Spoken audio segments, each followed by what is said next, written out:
Assalamu guys, Ifan back again with another video, and the topic of this video is we are going to be giving an introduction into what is insurance, or what does somebody mean when they say they're taking out an insurance or they have an insurance policy. What do they mean? Now, one thing you need to keep in mind is this video is for educational reasons only. If if you are going to be taking on insurance, or you want to be, you're thinking about insurance, or whatever insurance you have, or you want to make any changes, you have to talk to a person who is actually licensed and trained and qualified to give you insurance advice and sell you insurance. So please keep that in mind, that this video is for educational purposes only. Hence, we have that disclaimer up on the screen right now. Okay, now with that out of the way, let's jump into it and let's see what insurance is. What do we mean when we say we have an insurance policy, or we have taken out an insurance? What does that mean? The simplest form, what insurance actually means is it is a method, a means, an instrument to protect you from financial loss. Okay, you, I mean you as an individual or you as a company. When you as an individual take out, you have an insurance, you as an individual are protecting yourself from financial loss, or when you as a company are taking out an insurance, you are protecting the company. You as a company are protecting itself against financial loss. So basically, like I said, the simplest form, insurance is a means of protection from financial loss. Now, how does it do that? Basically, insurance is a contract. It's just like any other contract you sign. It's a contract based. What it does is you're transferring the risk of financial loss from yourself as an individual, or you as a company, away from yourself and onto the insurance company. So basically, it's a risk transference is what is happening.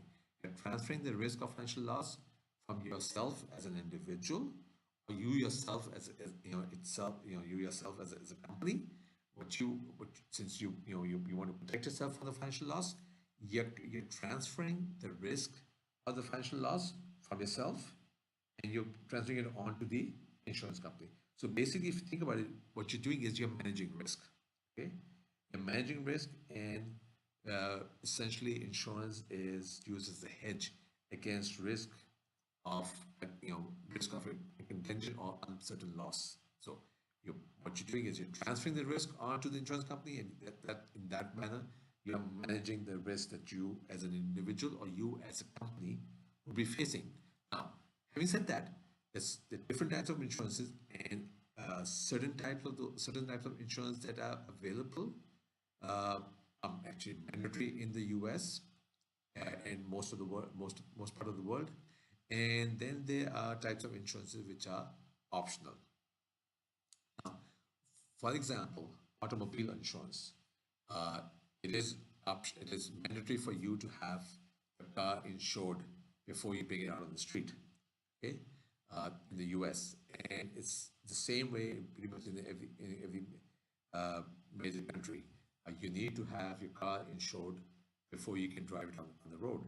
But there are other types of insurances which are which are not mandatory.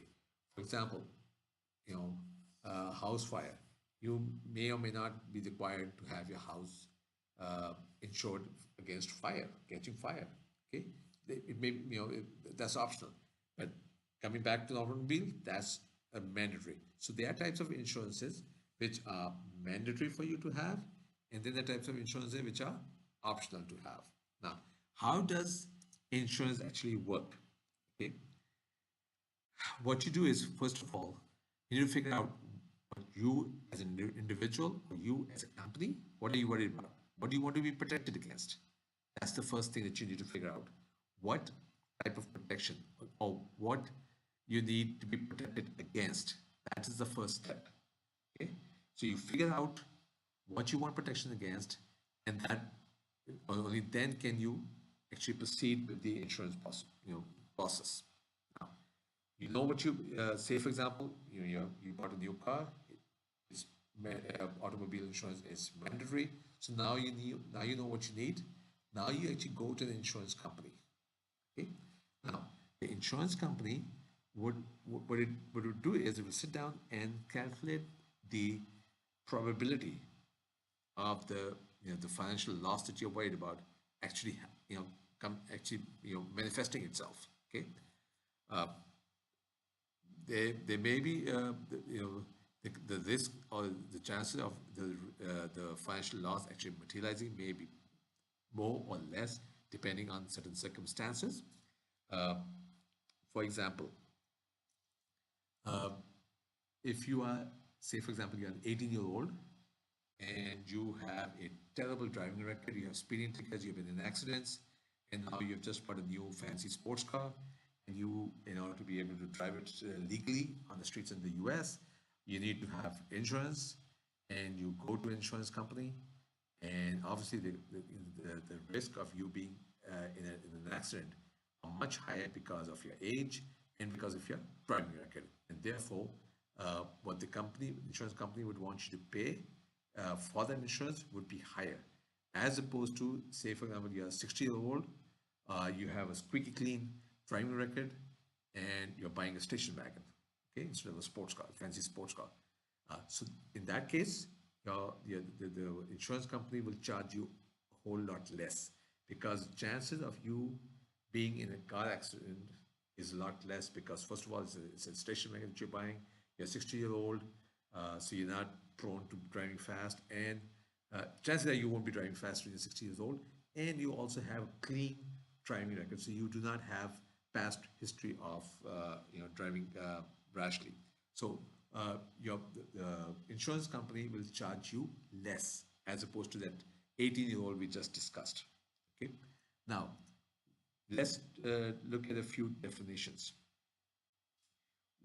First of all, the entity that provides insurance or the company that's providing you insurance is known as the insurer, insurance company, insurance carrier, or underwriter. They're all pretty much synonymous. They might be slightly different, but they're pretty much synonymous.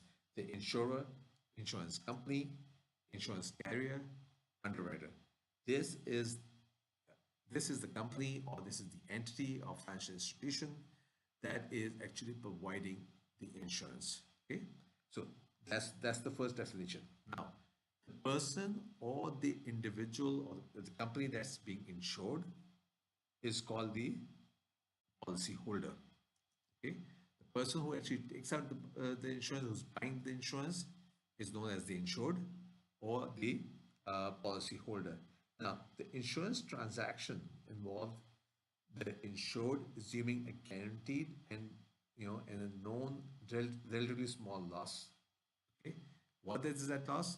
Is the monthly payments or quarterly payments that you have make. The insured pays to the insurer. The policy holder pays to the insurance company for having that insurance. Okay, now, like I said, then that's called the premium. Now, in exchange, what does the insurer do? It promises to protect or compensate, protect in the way of compensation if that compensate the insured in case that financial loss actually does manifest itself. Okay, so that's a small definition of what what an insurance company is, what a policyholder is, and what a premium is. Now, moving forward, what is the steps involved in actually taking out insurance? Okay. Now, you as an individual or you as a company, when you're taking out insurance, what you do is you receive a contract from the insurance company. Okay. Now, that contract tells you what your payments would be, what all are you protected against, what you can or cannot do. Say, for example, if you're taking out a automobile insurance, it can list that only you are allowed to drive, or maybe you or your spouse is allowed to drive, but your teenage kids are not allowed to drive, or you cannot lend the car out and have your buddy down the street drive it. You cannot use it for racing, for example. Those are the kinds of things that's actually listed down in the contract, and that contract is called the insurance policy. Now, For the insurance to be there, the insurance company is going to charge the insured monthly or quarterly or annually money that would for actually providing that protection against the financial loss. Now that regular payments is called the premium. Okay, it's the money that the insurers charges from the insured. Okay, and that also would be mentioned in the insurance policy. Now, if the insurer, if the insured actually does experience a loss, okay, uh, the policyholder does experience a loss, which was actually covered by the insurance policy, then what the insured would do is it would file a claim, and would submit a claim to the insurer, and the insurer would process the claim, and would they have its people look at the claim, and there'll be a claim adjuster involved who would actually see what the circumstances of that loss was and what caused it, and would actually cover the 100% of your loss or partial, depending again on the type of insurance you have taken out and what the terms and conditions were. Now, if the insurance policy covers something which is of huge value, it may not feel comfortable in exposing itself to that risk.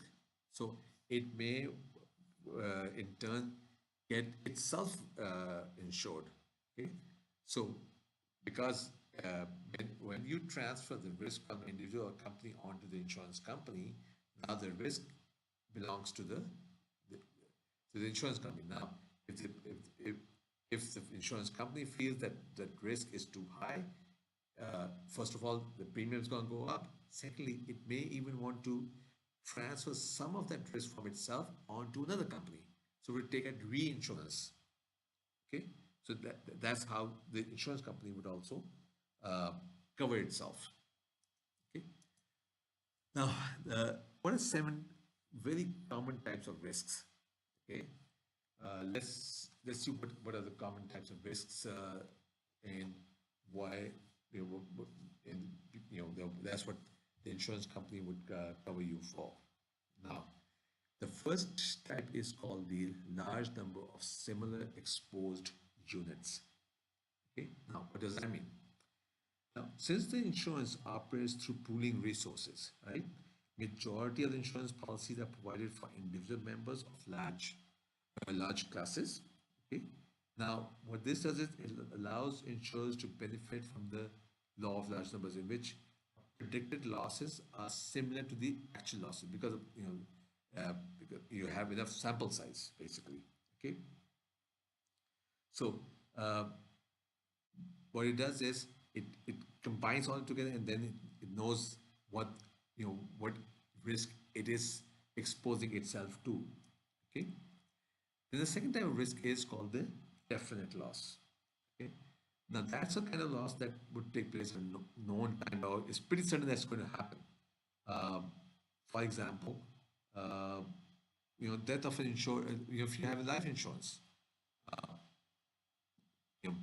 death in taxes. That's something that's always it's given.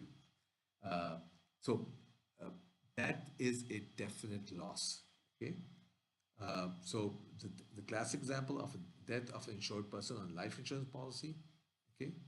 Another thing is fire, automobile, and worker injuries may also meet this criteria. Okay. Occupational diseases. For example, you work in an environment which is unsafe, which exposes you to certain certain chemicals or radiation or whatever, which may result in you being exposed to or be more likely to be to fall sick, that type of thing. That would be a definite loss. Okay, so the accidental loss. Now, what this is basically the event that actually constitutes the trigger for the claim. Okay, should be fortuitous. It should be bad luck that happens, and it needs to be outside the control of the beneficiary of the insurance. Okay, basically the person should not be able to control that. The person who is taking out the insurance policy should not be able to control that. The loss needs to be pure in the sense that it results from an event for which there is only the opportunity for cost. Okay. Now, events that contain speculative elements, you know, such as maybe buying a lottery ticket, these type of things are not usually considered insurable. Right? So, moving on, large loss. What that means is the size of the loss to the insured is substantial enough if that person did not have the insurance policy. So the size must be meaningful from the perspective of the insured. Now the insurance premium needs to cover both the expected loss plus the cost of issuing and administering the policy, adjusting losses, and supplying capital needed to reasonably assure the insurer will be able to pay the claims. Okay, so basically, for small losses, these tend to be very big. So for smaller losses, maybe it would not make sense to actually take out an insurance. But for large losses, you want to have insurance. For example, let's take an example of automobile. Uh, you're having a flat tire. Uh, it costs so little to fix it. It's probably not worth getting insurance against. Now, in case of you being in an accident, getting hurt in an accident, or your car getting damaged or getting totaled, is a big loss. It's a big ticket item. That probably is worthy of insurance. Now, moving on, affordable premium. Okay, what that means is the premium that you have to pay makes sense. Should make sense. Okay, it should make sense. What that means is now, if the likelihood of the insured event is so high, or the event is so large, the resulting premium is large relative to the amount of protection it's providing, then it's not likely that the insurance would be purchased. Okay. What that means is, say for example, flat tire. It costs you $10 to get the flat fixed, but the premium is $20 a month. Okay, so it doesn't make sense. Now, you have an automobile that you just bought for $30,000. Premium is only say $300 a year. That makes sense. Okay, so the premium needs to make sense basically. The next point is calculable loss. Okay, now what that means is the insurance company needs to figure out how much is the likely hit is going to take in order to provide you that insurance. Okay.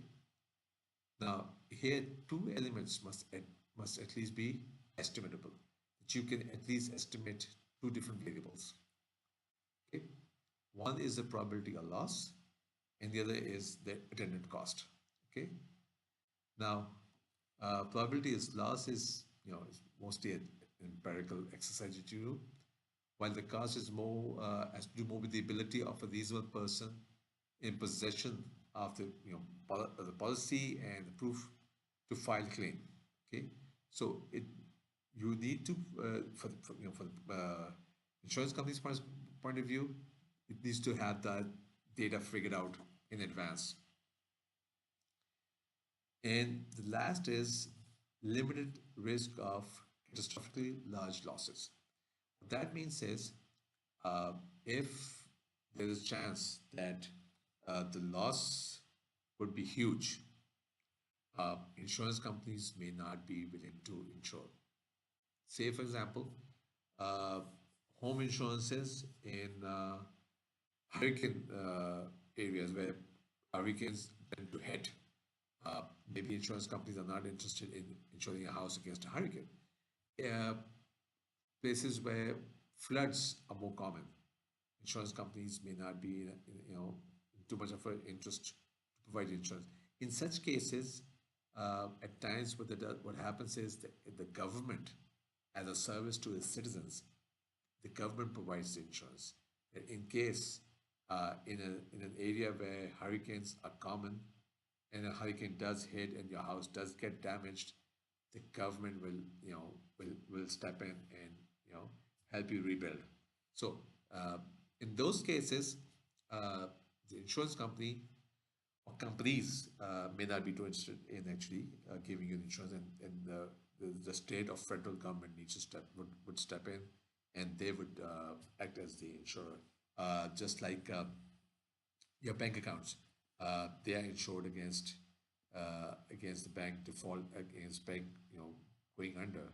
The FDIC in the US handles that, and it ensures to a certain a maximum amount that you have in your account, your savings account, your checking account, and if a bank goes broke, goes under, that federal or state agency is going to, make good the loss. So those are the 7 common types of risks that people usually think about when they are looking at insurance. And like we had said earlier, the key is the individual or the company is transferring that risk from him or herself or itself onto the insurance company. And if the risk is too high, the insurance company may get itself insured or have a group of companies that combine take up that risk, or maybe the risk is too high and the insurance companies don't want to touch it, and the federal or state government steps in and they provide the insurance. So that's just a quick introduction into insurance. If you like this video, please kindly give it a thumbs up, and if you would like to see more videos like this, please subscribe. And I do request that if you have any comments, do put them down in the comment section below. Let us know what you think, and I will be uploading a few more videos on the topic of insurance. So stay tuned. Thank you.